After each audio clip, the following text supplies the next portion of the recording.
bismillah, жаңағы үйіндіктің еті кетті ал. Bismillah.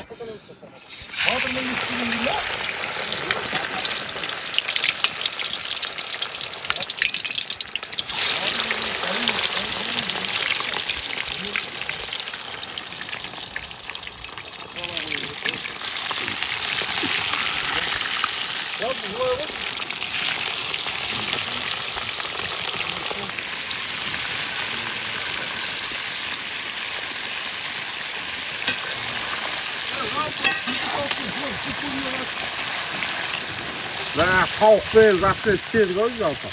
Бірақ именно күркетауықпен істеген жоқ сияқты.